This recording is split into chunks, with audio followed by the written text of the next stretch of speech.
Hello, and welcome to Top Story Daily Edition. I'm JNS Editor-in-Chief, Jonathan Turner. Thanks for joining me for a discussion on the most pressing issues in the Jewish world. Please like, subscribe, and give us good reviews when you listen to the show. Now let's get started. The international reaction to the recent surge in Palestinian terrorism and Israel's operation in Jenin to take out the gunmen and infrastructure of the groups responsible for the bloodshed has been as predictable as it is depressing. Though the Biden administration has paid lip service to the notion that Israelis have the right to defend themselves, the general tone of press coverage and commentary from Washington and the international community has been the usual mantra about a pointless cycle of violence and worries about the declining chances of a two-state solution to the problem. Critics of Israel's government, both domestic and foreign, are right to describe the operation in Jenin as not providing a definitive answer to the problem of terrorism. But they are missing the main conclusion that should be drawn. Far from all these troubling events making it even clearer that the world must pressure Israel to accept a Palestinian state next to Israel, the fighting actually provides us with a preview of what such a scheme would mean for both sides.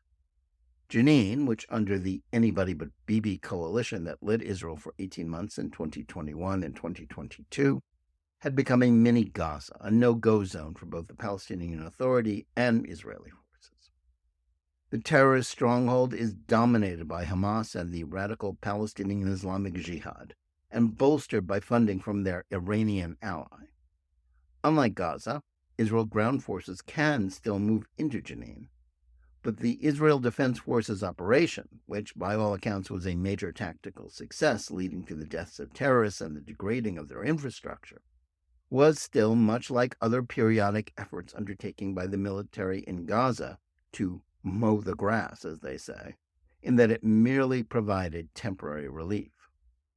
No one should be under any illusion that the terrorists won't rebuild or that the PA, led by the corrupt Fatah party and its leader Mahmoud Abbas, will take it back or suppress the terrorists as they are obligated to do under the Oslo Accords that empowered it. Indeed, Fatah operatives are as supportive of terrorism as their Islamist rivals.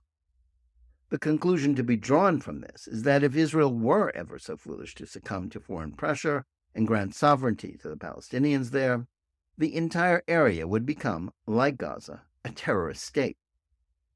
It's true that, at least in principle, two states for two peoples would be the most logical way to end the century-long war against Zionism that the Palestinians have been waging.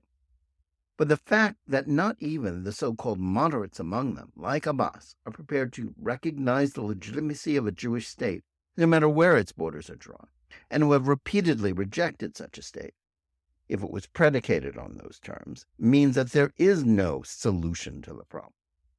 The talk about the vicious cycle of attack and counterattack to describe recent events is predominantly rooted in a narrative that places most of the onus for the current state of affairs on Israel's government. The general assumption is that Prime Minister Benjamin Netanyahu's current coalition of right-wing and religious parties is responsible for outraging Palestinian sensibilities by allowing Jews to build more homes in existing towns and villages in Judea and Samaria, which is misleadingly referred to as expanding West Bank settlements. The increase in bloody attacks on Jews in the territories, as well as in Jerusalem, Tel Aviv, and other parts of the country that the international community recognizes as part of the Jewish state, is most often credited to anger about the continued Jewish presence in these settlements, or because of some illegal and deplorable reprisal attacks carried out by settlers against Arabs. Yet the depiction of even the most gruesome acts of Arab terrorism is merely an understandable, if deplorable, tit-for-tat scenario in which no one is in the right contributes to the demonization of Israel and its people. Discourse about the conflict remains stuck in a mindset that sees the Palestinians solely as victims, no matter what they do. That is buttressed by the international mindset that sees them as an oppressed people being pushed around by white colonial Israel. It's what enables them to depict, as one BBC host did, an effort to take out a terrorist group as another example of Israelis, quote, being happy to kill children, unquote. And it allows the New York Times to falsely report that Hamas and Palestinian Islamic Jihad are solely protesting the occupation of the West Bank rather than being committed to Israel's extinction. Part of this prejudice against Israel and Jewish rights is rooted in anti-Semitism. But the point here is that rather than enabling an end to the violence, every Israeli withdrawal or concession, whether the Oslo Accords that led to Jenin being a terrorist stronghold in 2002, as well as today, or the 2005 retreat from Gaza, hasn't encouraged peace or coexistence. It has merely motivated the Palestinians to hold on to their fantasies about reversing the history of the region and to believe that they still have a chance to eventually succeed in wearing down Israel.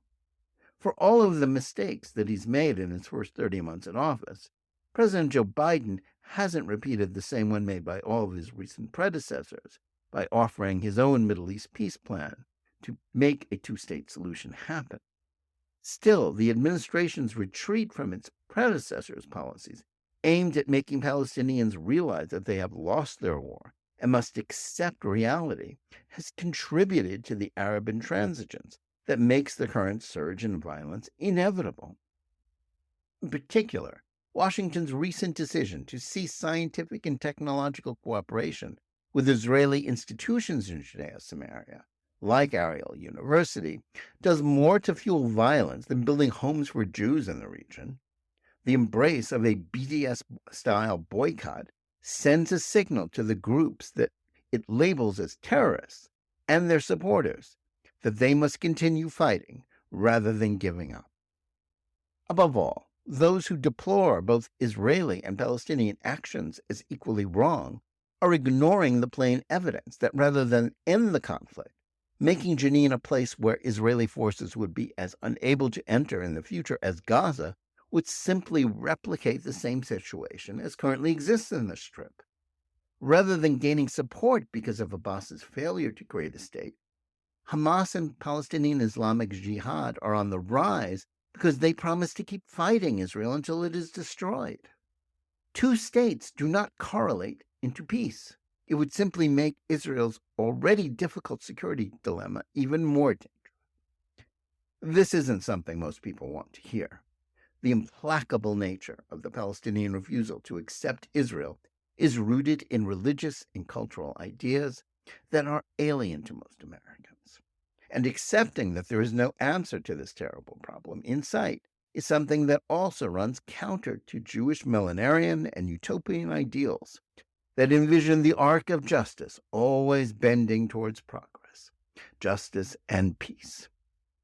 Confronting a future in which Israel will always have to be on guard against forces seeking to destroy it, and in which American Jews are obligated to support their efforts, is a similarly unattractive vision.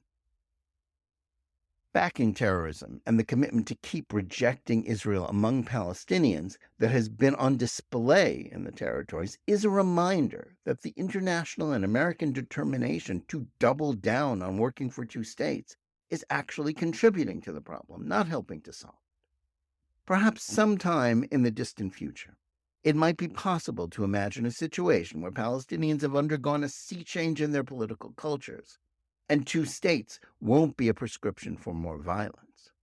Until then, it's a pipe dream that does far more harm than good. Thanks for listening. Please remember to tune in every day for Top Story Daily Edition and every week for the full hour-long JNS TV program. Whether you're listening to us on Apple, Google Play, Spotify, or any of the other podcast platforms, or on the JNS YouTube channel, please like and or subscribe to Top Story, click on the bell for notifications, and give us good reviews. Please write to us at editor@jns.org and let us know where you listen or watch the show and what you think about it. And remember, keep reading and thinking for yourself.